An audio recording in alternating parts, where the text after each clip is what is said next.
오늘은 요한계시록 네 번째에 나오는 이 두아디아 교회에 대해서 말씀을 전하도록 하겠습니다. 하나님께서 밤모섬에 유배되어 있던 이 요한 사도에게 앞으로 되어질 일들을 하나하나 보여주시기 전에 먼저 그 당시의 교회 상황들을 쭉 나열하면서 보여줍니다.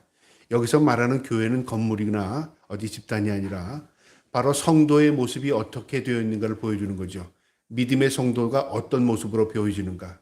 에베소 교회 같은 그 전통적인 믿음을 지키는 교회도 있지만, 그러나 그 믿음을 지킨다고 해서 하나님과의 첫사랑을 잊어버린 교회, 그러니까 하나님께서 회개하라, 너희의 첫사랑을 회복하라. 그러니까 하나님과 우리의 관계가 사랑이 없다면 아무것도 아니다. 그것으로 이 에베소 교회에 또 하나님께서 권면하는 내용이 있었고요. 그 다음에 서머나 교회 같은 경우는 칭찬이었습니다. 그들이 믿음을 지키기 위해서 어렵게 살고 가난을 감수하고, 그 다음에 그들이 무력을 따라 살지 않고 가난한 가운데서도 믿음을 지켰습니다. 하나님께서 그들을 칭찬하면서 충성을 다하라, 그러면서 그들에게 상급을 하나님이 약속하십니다. 그 다음에 또 지난번에 어떤 버가모 교회 같은 교회는요, 칭찬과 책망이 같이 일어납니다. 상업도시, 그 다음에 물질 만능의 도시에서요, 외부의 환경에 미혹되는 일들이 참 많은 겁니다. 우상숭배의 도시라고 하죠. 신의 도시, 사탄의 권자, 그렇게 표현했습니다. 그들이 교회 안에서 신앙으로 살아가지만 세상 미혹에 휩쓸려 삽니다. 그러니까 주일날 예배하는 날은 교회에서 성도로 살고, 그 다음에 밖에 나가서 사회생활 할 때는 세상 사람처럼 살아갑니다. 세상이 행하는 우상숭배, 세상이 행하는 영적인 음행을 다 행하면서 의식 없이 살아갑니다. 그래서 하나님께서 회개하라 책망했습니다. 너희는 발람의 교훈을 따라가고 니골라당의 그 교훈을 따라가는도다. 그러니까 의식 없이 세상에 취해서 사는구나. 하나님 그거 경고했습니다. 이제 오늘 이 네 번째 이 두아디아 교회는요, 내부적인 문제가 있었습니다. 이 버가모 교회는 외부적인 문제였죠. 외국이 사탄의 권자. 그래서 외부의 미혹이 많이 있었습니다. 그러니까 교회 안에서는 믿음을 지키며 살지만 교회 밖에서는 성도들이 미혹되어서 세상에 휩쓸려 사는 겁니다. 그런데 이 오늘 보는 이 두아디아 교회는요, 내부 안에, 교회 안에도 이세벨 같은 그 우상숭배자가 들어와서요, 결국 교회를 흔들어 버린 겁니다. 그러니까 신앙을 지키는 사람들은 열심히 신앙생활 하는데요, 그 외에 이 밖에서 들어온 이 이세벨 같은 우상숭배자가 교인들을 하나하나 물들여가는 겁니다. 그러니까 교회가 점점 타락해가는 거죠. 오늘날 교회의 모습이 이런 모습들이 있습니다. 그래서 오늘 이 말씀의 경고를요, 우리가 받아들이고 우리의 모습은 어떤가, 나의 신앙은 어떤가 점검할 필요가 있습니다. 우리를 알아야 세상을 바라볼 때 우리가 어떻게 살아야 하는가 방향을 갖게 되는 거죠. 우리가 어떤 상태인지를 모르면서 그저 주여 믿습니다 그러고 세상에 도취해서 산다면요, 우리가 주님 만나는 그날 하나님께서 뭐라고 말씀하시겠습니까? 책망할 것입니다. 그러나 우리가 내가 어떤 상태에서 지금 세상은 어떻지만 내 믿음을 지키기 위해서 내가 어떤 각오로 결단으로 살아간다면 우리가 주님 앞에 서는 날 반드시 칭찬이 있을 겁니다. 그래서 요한 사도에게요, 이 교회들의 모습을 보여주면서 교회들이 어떤 교회는 타락한 교회도 있고 어떤 교회는 또 죄악으로 물들어가는 교회도 있고, 심지어는 어떤 교회들은요, 우상숭배하면서도 우상숭배하는지 모르는 교회 있고, 심지어 또 미지근, 덥지도 않고 차지도 않은 미지근하는 교회도 있었고, 그런가 하면 또 칭찬받는 교회도 있었습니다. 오늘 이 두아디아 교회를 통해서요, 우리의 신앙이 어떤 상태인가, 또 앞으로 되어질 교회들이 어떤 모습으로 변질된 것인가를 미리 알고 우리가 경각심을 가지고 믿음으로 굳건히 설 수 있기를 주님의 이름으로 축복합니다. 자, 그러면 18절 말씀부터 보겠는데요. 두아디아 교회의 사자에게 편지하라. 그 눈이 불꽃 같고 그 발이 빛난 주석과 같은 하나님의 아들이 이르시되. 우리 주님이 나타나실 때마다, 교회에 나타나실 때마다요, 그 형상이 달리 나타납니다. 에베소 교회 같은 경우에는 7 촛대 사이에 걸으시는 예수 그리스도, 그러니까 교회의 주인이시다 그 말이죠. 그러니까 교회의 주도권, 세상의 주인이 하나님이심을 이 예수 그리스도가 이 권능을 가지고 계시고 주인이심을 보여주는 거죠. 그 다음에 또 고통당하는 성도들에게 뭐라 십자가를 지신 예수 그리스도, 고난을 달게 지신 예수 그리스도의 모습으로 보여줍니다. 너희만 당하는 고통이 아니라 우리 주님도 너희를 구원하기 위해서 고난 가운데 그것을 견디신 분이시다. 고난을 아시는 분이시다. 그렇게 우리에게 또 위로가 되십니다. 오늘 이 두아디아 교회는요, 불꽃 같은 눈으로 교회를 지켜보십니다. 불꽃 같은. 여러분, 불꽃의 상징이 뭐냐면요, 불꽃은 비치면요, 반대편에서 비춰집니다. 우리가 어떤 방에서 불을 비치면 그 창문 밖으로 비쳐나오지 않습니까? 그러니까 그 통과한다, 통찰한다, 그리고 뭐 비쳐 보인다, 그런 의미입니다. 우리 주님이 이 두아디아 교회를 불꽃 같은 눈으로 보시는 겁니다. 오늘날 우리 주님께서 우리의 성도를 불꽃 같은 눈으로 보시는 겁니다. 관심이 우리 성도에게 있습니다. 그래서 눈동자와 같이 지키시는 하나님, 너희의 심장과 폐부를 헤아리시는 주님, 머리카락까지 세신 바 되시는 하나님, 이 모든 말이 그런 의미입니다. 하나님이 우리를 다 아시고 지켜보신다, 그 말이죠. 그러니까 너희가 하나님이 안 보신다, 하나님 모른다, 그렇게 생각하지 말라는 겁니다. 그 눈이 불꽃 같고 그 발이 빛난 주석과 같다. 그 발이 빛난 주석 같다는 흔들림 없다, 완고하다, 견고하다, 그 말이죠. 여러분, 하나님이 오늘은 이랬다가 내일은 저랬다가 그 다음에 자꾸만 변한다면 우리가 불안해서 하나님을 믿겠습니까? 하나님을 또 신뢰할 수 있겠습니까? 하나님 변치 않습니다. 견고하게 서 계신 우리 주님이 지금 교회를 향해 지켜보시는 겁니다. 그 의미입니다. 그러니까 하나님께서 교회를 보신다, 그 말이고요. 하나님의 아들 예수 그리스도를 의미하죠. 그분이 이제 19절에 내가 내 사업과 사랑과 믿음과 섬김과 인내를 아노니, 먼저 이 두아디아 교회에 대한 상황을 누구보다도 우리 주님이 잘 아신다는 겁니다. 어떤 걸 아시냐면 믿음, 소망, 사랑을 가지고 있는 거 알아. 너희가 섬기는 거 잘하는 거 알아, 그 말이죠. 참 좋은 거죠. 여러분, 성도가 믿음, 사랑, 소망 가지고 있다는 그 칭찬이 얼마나 큰 칭찬인지 모릅니다. 믿음만 있는데 사랑이 없는 에베소 교회가 있었잖아요. 믿음도 있었고 하나님에 대한 신뢰도 있었고 사랑도 있었습니다. 그러니까 섬길 수 있었죠. 그냥 사랑하는 마음만 가지고 있었던 게 아닙니다. 자신을 희생하기까지 섬길 수 있는 믿음을 가지고 있습니다. 그 다음에 하늘에 소망을 두고 있었습니다. 그러니까 참고 인내하죠. 참 좋은 믿음을 가지고 있습니다. 그래서 내가 너희를 안다, 그 말이죠. 여기서 먼저 내 사업과 사랑과 믿음과 섬김, 이 사업이라는 말이 뭘까요? 뭘 운영한다, 그게 사업이라. 우린 항상 사업한다 그러면 그런 의미로만 생각하잖아요. 뭐를 일해서 남기는 것만 사업이라고 생각하는데 이 명사의 뜻이 있습니다. 이 사업이라는 뜻은 목적과 계획, 짜임새가 어떻게 흘러가는가를 보여주는 거죠. 그러니까 목적과 계획. 회사는 다 목적과 계획을 가지고 있죠. 내가 돈을 벌기 위해서 어떤 제품을 만들어서 어떻게 판매를 할 것인가. 이게 사업입니다. 사업. 우리 인생도 사업입니다. 목적이 있다고 말이죠. 목적이 없는 삶은 불행한 삶이죠. 왜 살아? 먹기 위해 살지.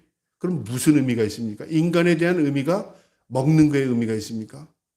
그러니까 왜 사는지 뭘 해야 되는지 모르는 거죠.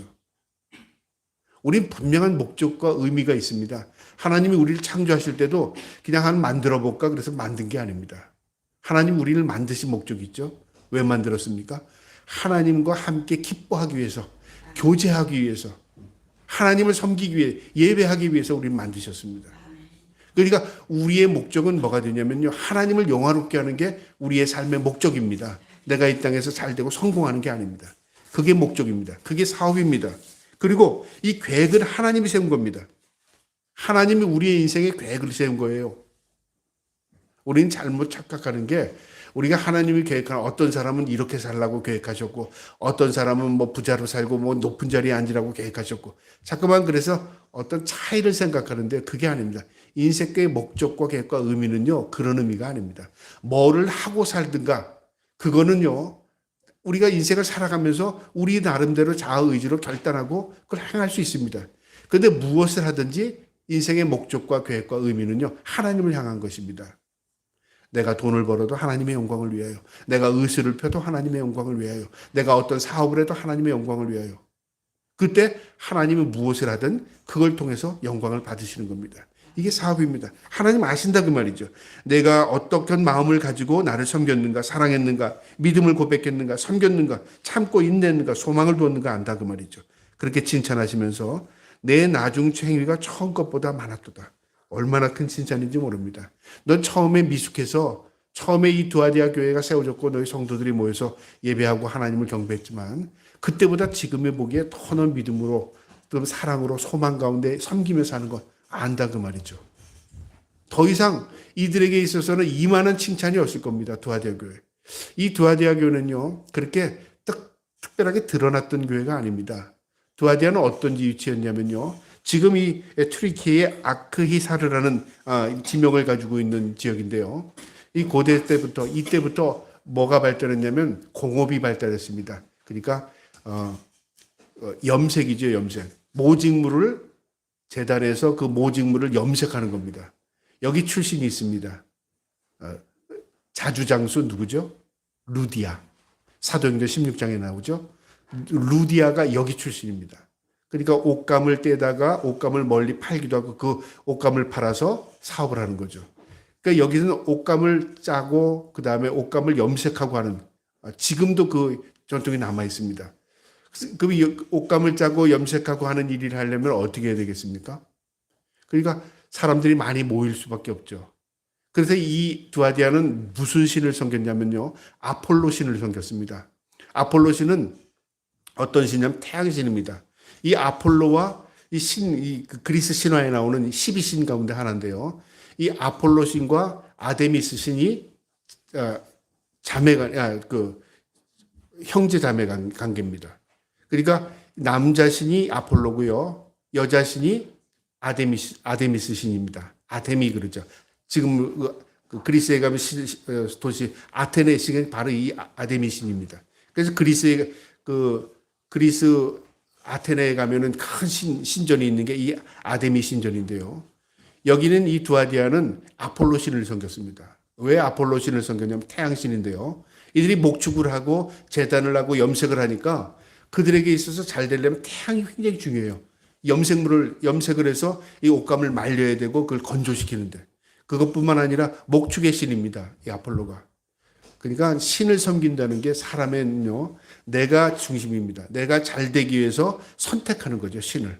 바다에 포세이돈을 섬기는 거는 어부들이 바다가 잔잔해지고 바다를 다스려달라 하는 의미에서 바다의 신을 섬기고, 전쟁의 신을 섬기고, 그 다음에 또 풍요의 신을 섬기고, 다산의 신을 섬기고, 이처럼 신을 선택해서 그 지역에 섬기는 겁니다. 왜냐하면 우리가 부유하게 살다 그 말이죠.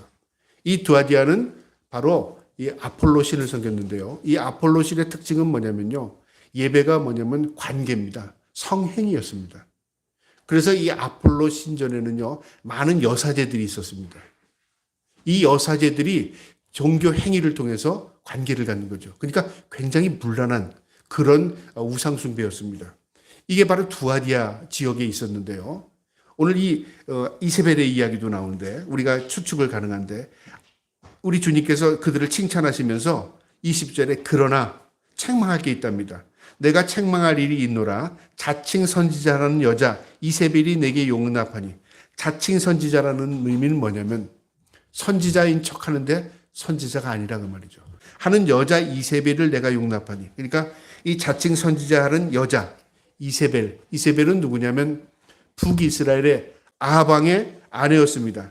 북이스라엘의 아합왕의 아내였던 이세벨은 바알신을 섬기는 아주 우상숭배자였습니다. 그래서 신전을 많이 짓고 이 이스라엘 사람들에게 신을 섬기겠습니다. 바알, 완전히 우상 섬기겠죠. 하나님을 모독한 대표적인 이 여인이 바로 이 이세벨입니다. 교회 안에 이 거짓된 이세벨이 들어온 겁니다. 그럼 이 여자는 어디서 들어왔을까? 태양신을 섬겼던 이 아볼론 신전에서요, 여사제들이 예수를 믿겠다고 들어올 수도 있잖아요.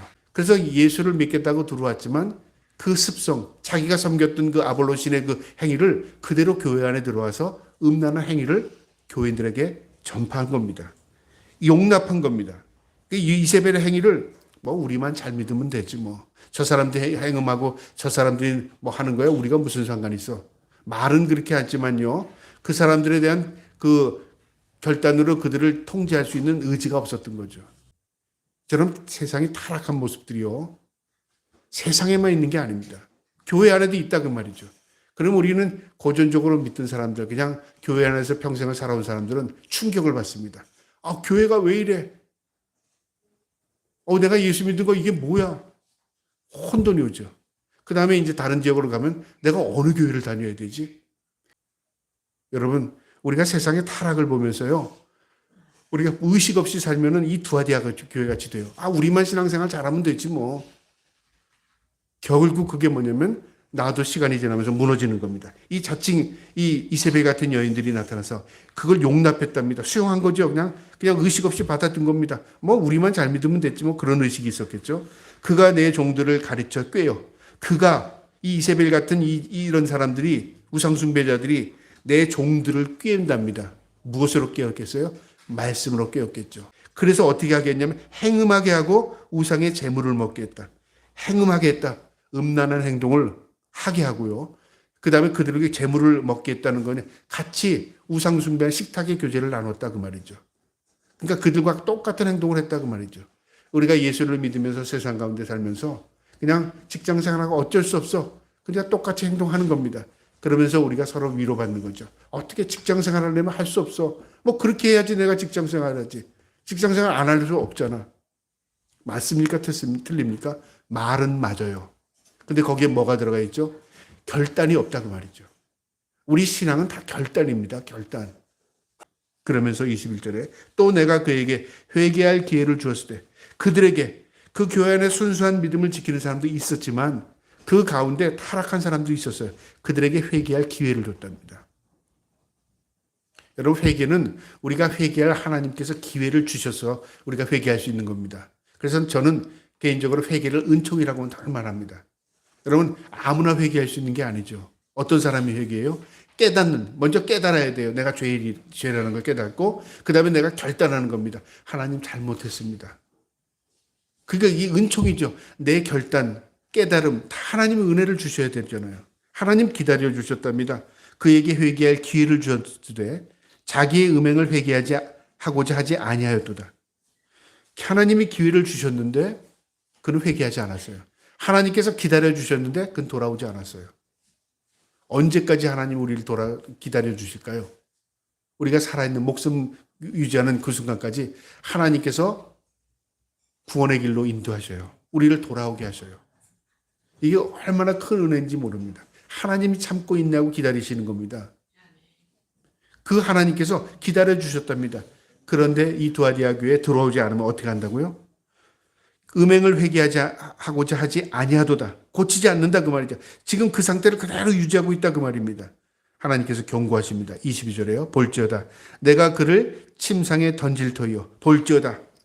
이 볼지어다는 뭐예요? 분명히 이런 일이 일어날 것이다. 각오해라 그 말입니다. 어떤 걸요? 내가 그를 침상에 던진답니다. 침상에 던진다는 게 뭘까요? 침대에 던진다 그 말. 병들게 한다 그 말입니다. 내가 하나님 앞에 회개하고 돌아오지 않고 음행하고 있고 내가 세상에 취해 살고 있고 그 다음에 세상적인 삶을 살게 되면 그것 때문에 뭐가 된다고요? 병들게 된다. 그것 때문에 고통을 당하게 된다 그 말입니다. 또 그와 더불어 가늠하는 자들도 만일 그 행위를 회개하지 아니하면 그 환난 가운데 던지고 그들과 함께하면서 세상에 도취해서 살아가면 오히려 그것으로 인하여 큰 환난이 오고 그것 때문에 하나님 앞에 징계받게 된다. 던짐을 당한다 그 말이죠. 여러분 여기서 우리가 무엇을 알게 되냐면 하나님이 내 인생의 주인임을 알게 되는 겁니다. 나는 내가 열심히 하면 결과가 있다고 생각하죠. 그게 세상적인 사고입니다. 근데 성경에 솔로몬이 그걸 경험한 거예요. 내가 열심히 해도 안 되는 게 있네.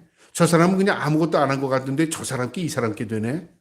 그 세상을 논리적으로 이치적으로 이해가 안 되는 겁니다. 내가 열심히 노력하면 내가 잘 살아야 되잖아요. 열심히 일하지 않은 사람, 저 사람은 가난해야 맞잖아요. 그게 아니라 그 말이죠. 어떤 사람은 내가 보기에 나보다 열심히 안 살았는데 그 사람이 더 편하게 살아요. 어떤 사람은 열심히 했는데 더 고통을 짊어지고 살아요. 그것뿐만이겠습니까? 세상에는 논리적으로 이치적으로 맞지 않는 게 너무 많은 겁니다. 그럼 이게 뭔가? 그래서 솔로몬이 깨달은 겁니다. 세상의 이치는 하나님의 손에 있구나. 하나님이 세상의 주인이시구나 그거 말이다. 그래서 하나님께 물어야 되는 겁니다. 하나님 경고하죠. 우상 숭배하고 음란한 삶을 살고 세상적으로 살아가면 환난이 임답니다. 침상에 던진답니다. 병들게 한다 그 말이죠. 그 다음에 23장에 또 내가 사망으로 그의 자녀를 죽이리니 나만 해를 입는 게 아니고요. 내 후손, 내 자녀까지 해를 입는다는 거죠. 왜 그런 결과가 있죠? 하나님이 주인이시기 때문에. 우리가 하나님을 의식하지 않게 되면요, 항상 어떻게 세상 속에서 어떤 걸 찾으려고 해요. 근데 결과를 쥐고 계신 분이 하나님이십니다. 그러니까 우리가 하나님께 묻는다는 게 뭐냐면, 결과가 하나님께 있기 때문에 하나님 묻는 거. 하나님 할까요, 말까요? 하나님 어떻게 해야 되죠? 내가 실수했으면 하나님 잘못했습니다. 이제 다시는 이런 실수하지 않게 해주세요. 우리 하나님과 항상 의논하고 살아야 되는 거예요. 그게 인생의 지름길이고요. 그게 인생의 성공의 길입니다. 하나님이 그 자녀를 죽이신답니다. 내가 사망으로 그의 자녀를 죽이리니 모든 교회가 나는 사람의 뜻과 마음을 살피는 자인 줄을 알리라. 모든 교회가, 모든 성도들이, 모든 믿음의 사람들이 그런 결과를 통해서 하나님이 주인임을, 뜻과 마음을 살피시는, 모든 걸 통찰하시는, 꿰뚫어 보시는 불꽃 같은 눈을 가지고 계신 분이시를 알게 될 것이다. 그러니까 경험적으로 하는 거죠. 이미 자기의 경험을 통해서 망해보니까, 자기의 경험을 통해서 아파보니까, 자기의 경험을 통해서 고통을 당해보니까 그때 하는 겁니다. 이것도 다행입니다. 근데 진짜 좋은 건 뭐죠? 이 고통이 내게 오기 전에 말씀을 통해서 내가 말씀을 붙들고 살면 그게 내게 오질 않죠. 근데 말씀을 저버리고 사니까, 등지고 사니까 그 일이 닥치고 나서 알아요. 근데 더 어리석은 사람은 어떤 거냐면 그 일을 닥치고도 그 일이 돌이키지 않는 사람, 진짜 어린 거예요. 그죠? 그냥 앞만 보고 가는 겁니다. 망하는지 흥하는지도 모르고. 그래서 그 일을 당하고 어떻게 된다고요? 그 뜻과 마음을 살피는 줄 알리라. 내가 너희 각 사람의 행위대로 갚아주리라. 행위대로 갚아주리라. 결과가 하나님께 있다 그 말입니다. 내가 심은 대로 거두리라 똑같은 말입니다. 믿음대로 될지어다 똑같은 말입니다. 내가 어떤 마음으로 어떤 계획으로 어떤 삶을 사느냐 결과는 하나님의 손에 있다 그 말입니다. 그러니까 내일을 염려하지 말라 그게 뭐냐면 그냥 덮어놓고 살라 그 말이 아닙니다. 내일은 내가 염려할 게 아니라잖아요. 내일의 결과는 하나님의 손에 있습니다. 그럼 나는 어떻게 살아야 되죠? 오늘 하루도 하나님의 은혜 가운데 족한 줄 믿음을 가지고 살고 하나님께 주신 그 인생을 만족하면서 하나님의 영광을 위해 추구하며 사는 겁니다. 그러면 인생이 하나님의 영광 가운데 빚어지는 겁니다. 내 인생이 하나님의 손에 있기 때문에. 아주 단순한 것 같지만 사실은 믿음 없이는 행할 수 없는 겁니다. 각 사람을 행위대로 갚아주리라. 그렇게 말씀하시면서요. 24절에 듀아디아에 남아있는 이 교훈을 받지 아니하고 소위 사탄의 깊은 것을 알지 못하는 너에게 말하노니 다른 짐으로 너에게 지을 곳이 없노라. 이 아주 중요한 말씀입니다. 여기 두아디아에 남아있는 사람이 어떤 사람이냐면 구루터기 같이 남겨져 있는 사람들. 이 우상숭배, 이 음란을 행하지 않고 자기의 믿음을 지킨 사람이 남겨진 사람이죠. 어느 시대에나요, 소수의 남겨진 사람들이 있습니다. 세상에 아무리 타락해도요, 그 가운데 남겨진 사람이 있습니다. 소돔과 고모라가 심판이 되어도 그 가운데 남겨진 하나님의 사람이 있었다는 거죠. 남겨진 사람이 있습니다. 하나님 그 남겨진 사람에게 관심을 가지고 계십니다. 남아있어 교훈을 받지 아니하고 사탄의 미혹에 들어가지 않은 사람들이죠. 세상 따라가지 않은 사람들이죠. 소위 사탄의 깊은 것을 알지 못하는 이에게. 사탄의 깊은 것이 뭘까요? 사탄이 은밀히 행하는 것, 계략, 사탄의 속임수, 사탄의 전략. 우리가 간혹가다 많이 알면 그것을 통해서 많은 것을 피해갈 거예요. 알잖아요. 예를 들어 사탄이 어떤 존재인가, 사탄이 어떻게 사람을 미혹하고 어떻게 꼬이고 또 어떻게 해서 망하게 하는가. 우리가 그걸 다 알면 내가 사탄을 피할 것 같아요? 아닙니다. 사탄은 우리보다 뛰어납니다. 전술 전략을 얼마든지 펼 수 있습니다. 물질을 좋아하는 사람은 물질로 유혹하고요. 정욕을 따르는 사람은 정욕으로 유혹하고요. 명예를 추구하는 사람은 명예를 추구합니다. 그런 사람들은 그것만 앞뒤에다 먹이만 던져주면 그거가 전부인 줄 알고 그것만 따라가는 거예요. 망할 줄 모르고요. 사탄은 그래서 도구를 잘 사용합니다. 많이 안다고 해서 내가 사탄을 이기는 게 아닙니다. 오히려 거꾸로요. 그거는 몰라도 되는 겁니다. 왜요? 사탄이 어떻게 우리를 유혹할지 몰라도요. 나는 어떻게 살아요? 주님을 따라 살고 말씀을 따라 살고 주님이 나의 삶의 주인이 되시니까 주님 따라 사는 겁니다. 그러면 그건 몰라도 돼요. 우리가 간혹가다 세상 지식을 많이 알면 나는 성숙해지고 세상의 많은 것들을 경험하면 나는 뛰어난 사람이 될 것으로 착각하는 경우가 있어요. 여러분, 인간은 그렇게 될 수도 없거니와요. 그렇게 되면 시간 낭비가 너무 많습니다. 이것도 알고 저것도 알고 저것도 알고 많이 알면은 내가 많은 사람보다 많은 지식을 가지고 경험을 가지고 많은 사람보다 더 뛰어난 삶을 살 것 같잖아요. 그렇지 않습니다. 그게 시간 낭비가 될 때가 있어요. 그러니까 우리가 몰라야 될 것, 알 필요 없는 것은 몰라도 돼요. 제가 간혹가다 이야기할 때 그러잖아요. 귀신의 실체를 우리가 알 필요가 있을까요? 뭐 귀신 본다고 해서 귀신이 무서운 존재구나, 우리를 유혹하구나, 저기 귀신이 있구나, 그걸 못하러 봐요. 우리의 눈을 가려줘요, 하나님께서. 그런 거 볼 필요 없어요. 미혹되지도 않아요. 또 우리가 그들을 추구하지도 않아요. 우리는 오직 주님을 따라 살기 때문에 주님께서 흉흉한 것들, 그 다음 보지 말아야 될 것들, 그 다음에 너의 도움이 되지 않는 것은 그 길로 인도하시지 않아요. 그러니까 어디로 인도하시죠? 생명의 길로 인도하셔요. 그 생명의 길을 우리가 자꾸만 벗어나서 여기 기웃 저기 기웃 하다가 보면 시간 낭비하고 결국 우리의 모든 삶을 의미를 망가뜨릴 때가 있다고 말이죠. 그러니까 우리가 가장 잘 사는 길은요, 주님을 따라 사는 겁니다. 믿음으로 사는 길입니다. 이 사탄의 깊은 것을 알지 못하는 너희에게, 너희가 사탄의 미혹을 빠지지 않는 자들에게, 그것의 미혹에, 그거의 속임수에 넘어가지 않는 자들에게 하는 말입니다. 하노니 다른 짐으로 너희에게 지을 것이 없노라. 이 다른 짐을 지운다는 게 뭘까요? 짐은 뭐죠? 우리가 무겁게 지고 가는 게 있죠. 우리 주님께서 우리의 사람들마다 다 그에게 맡은 짐이 있습니다. 십자가를 지고 나를 따르랍니다. 십자가가 뭡니까? 고난의 고통의 짐입니다. 우리 주님도 우리를 구원하기 위해서 십자가를 지고 골고다로 오르셨습니다. 상징적인 의미죠. 그러면서 내가 나를 따라오려거든 제자들에게 말씀하셨습니다. 네 십자가 지고 나 따라와. 제자들이 무슨 십자가가 있어요? 주님이 지신 십자가가 있는데. 상징적인 의미죠. 각각에게 맡겨준 십자가가 있다는 거죠. 우린 때로는 어떤 사람들은 모든 걸 다 하는 게 하나님의 영광이라고 착각해요. 내가 이것도 하고 저것도 하고. 여보, 목사가 좀 전도 좀 해야지. 목사가 좀 이 말씀을 잘 가르쳐야지. 뭐 성경 공부해야지. 야, 뭐 해야지 막 그래요. 제가 막 머리가 터질 것 같아요. 다 해야죠.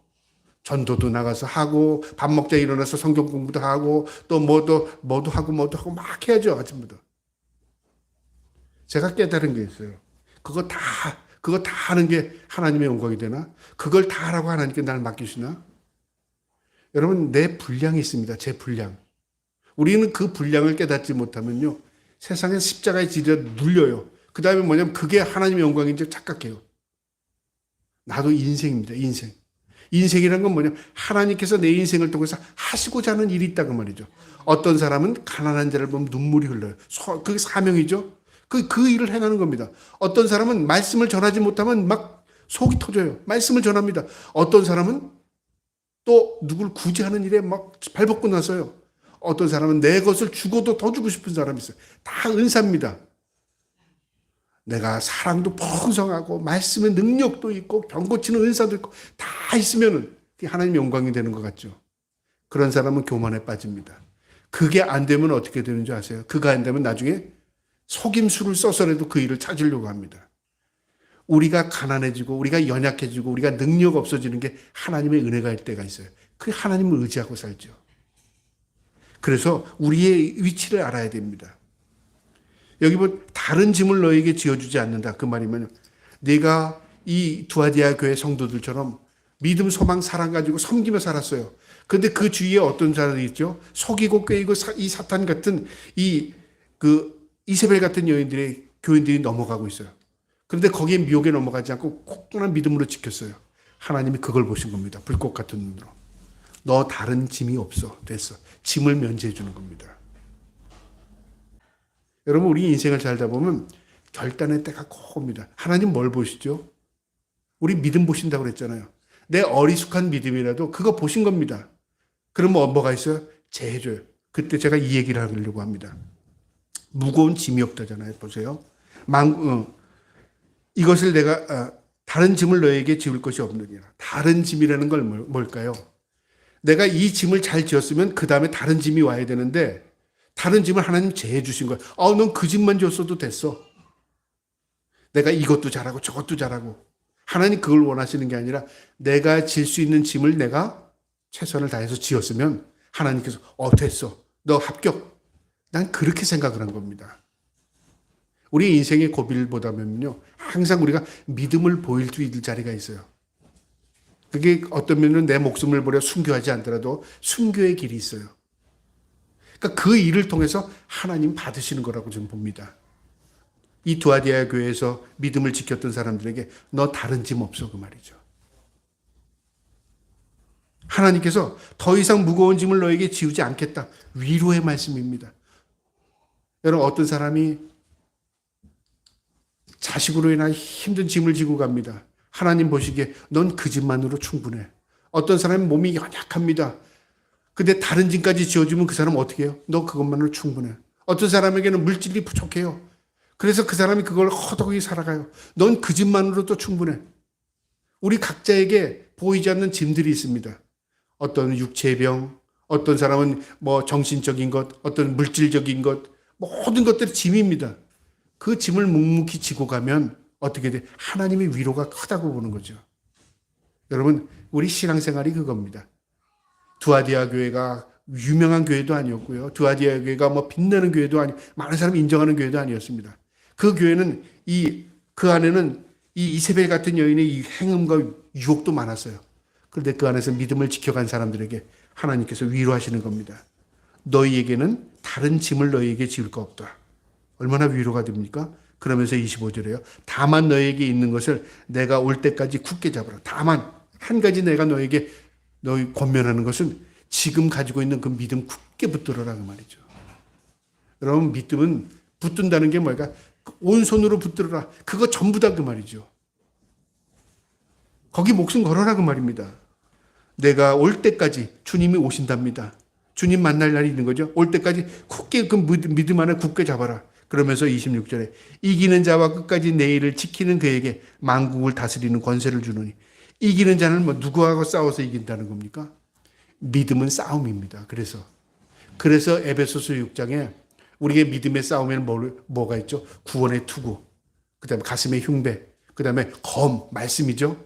그 다음에 구원의 복음의 투구, 이 모든 것들, 이 모든 로마 군병의 무장들이 뭐냐면 싸우는 적과 싸우기 위해서 무장을 갖추는 거잖아요.